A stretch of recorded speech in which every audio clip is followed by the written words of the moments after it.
ഷുവറായിട്ട് ഷാഫി പറമ്പത്തേക്ക്. എൻ്റെ അഭിപ്രായം മൂന്നാം കക്ഷിയായ പ്രബൽകൃഷ്ണ ജയിക്കണമെന്നാണ്. അല്ലല്ല പ്രബൽകൃഷ്ണ ഇവിടെ കോൺഗ്രസ് ജയിച്ചിട്ടും ഇടതുപക്ഷം ജയിച്ചിട്ടും ഒരു കാര്യമില്ല ഉണ്ടോ. വികസനം വേണമെങ്കിൽ നരേന്ദ്രമോദി സർക്കാർ വന്നേ പറ്റൂ. ഷാഫി ജയിക്കും, അതന്നെ. കൂടുതൽ വേണ്ട, കൂടുതൽ ഡയലോഗ് വേണ്ട. അവിടെ ആര് ജയിക്കും തോക്കും നല്ല ഒരു മാറ്റം വരണം.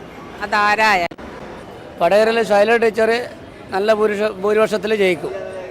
വടകരയുടെ തലവര എന്താകും? തിരഞ്ഞെടുപ്പുകളിലെ ഒരു വടകര വീരഗാഥയിൽ അധിക ജയവും ഇടതിനൊപ്പം. CPM കോട്ട ഇത്തവണയും കോൺഗ്രസ് നിലനിർത്തുമോ? വടകര ഇത്തവണ ആർക്കൊപ്പം നിൽക്കും? വരൂ, ജനങ്ങളോട് തന്നെ ചോദിച്ചറിയാം.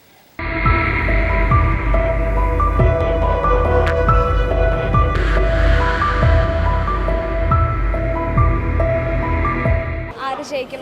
ഷുവറായിട്ട് ഷാഫി പറമ്പത്തേക്ക്.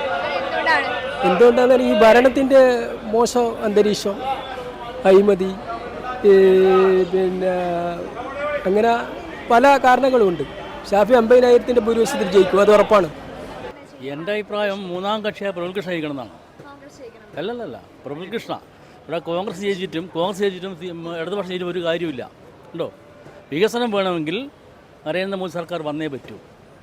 അതിനു വേണ്ടി നമ്മളെല്ലാവരും വരുന്ന കാലത്ത് വോട്ട് ചെയ്യണം. കാരണം ഒരുപാട് ക്യാബിനറ്റ് മന്ത്രിയാണ്. ഉണ്ണികൃഷ്ണൻ മുതൽ മുല്ലപ്പള്ളി വന്നിരുന്നു. ഉണ്ണികൃഷ്ണൻ വന്ന് ഒന്നും ചെയ്തിട്ടില്ല. ഏതോ സംസ്ഥാന രാജഗോപാൽ വന്നാണ് നമ്മൾ ചോളോടി ഉണ്ടായത്. ഇപ്പം തന്നെ വികസനത്തിൽ നമ്മൾ ഹൈവേ, റെയിൽവേ സ്റ്റേഷൻ, ഇതൊക്കെ വികസനത്തിൻ്റെ ഭാഗമാണ്. അതുകൊണ്ട് നരേന്ദ്രമോദി സർക്കാർ വന്നേ പറ്റൂ. വടകരയിലെ ശൈല ടീച്ചർ നല്ല ഭൂരിപക്ഷത്തിൽ ജയിക്കും.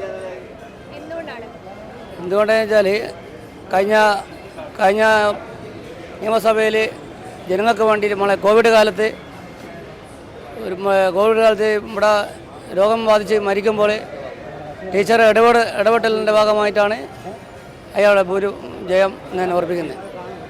ആര് ജയിക്കും തോക്കും നല്ല ഒരു മാറ്റം വരണം. അതാരായാലും അതാ എൻ്റെ അഭിപ്രായം. ഇപ്പം എന്തെല്ലാം ഉണ്ട് ദുരിതം അനുഭവിക്കുന്ന ഓരോരുത്തർ. അതുകൊണ്ട് ഒരു മാറ്റം വരണം എന്തായാലും. ഷാഫി ആണ് എന്ന് വിചാരിക്കുന്നു. തോന്നുന്നുണ്ട്. ഒരാദ്യം മുന്നേ പറഞ്ഞിട്ടുണ്ടല്ലോ ഓരോ കാര്യങ്ങളും. ആര് ജയിക്കും എനിക്ക് അത്ര തോന്നില്ല. ആര് ജയിക്കും എന്ന് പറഞ്ഞാൽ ശൈലജ ടീച്ചർ ജയിക്കും നമ്മളെ അഭിപ്രായം. അതെന്തുകൊണ്ടാണ് ശൈലജ ടീച്ചർ ജയിക്കണം? നമ്മളിപ്പോൾ അതിൻ്റെ പാർട്ടിക്കാരനാണ്, അതുകൊണ്ട് പറഞ്ഞു.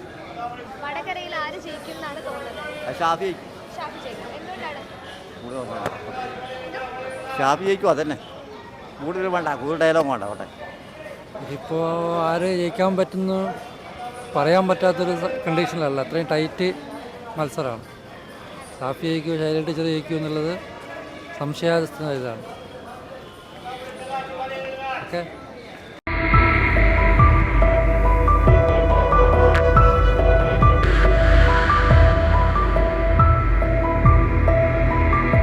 വാദിക്കാനും ജയിക്കാനുമല്ല, അറിയാനും അറിയിക്കാനുമാണ്. ഇനി സത്യസന്ധമായ വാർത്തകൾ നിങ്ങളുടെ വിരൽത്തുമ്പിൽ. എത്രയും വേഗം സബ്സ്ക്രൈബ് ചെയ്യൂ SN media news YouTube channel.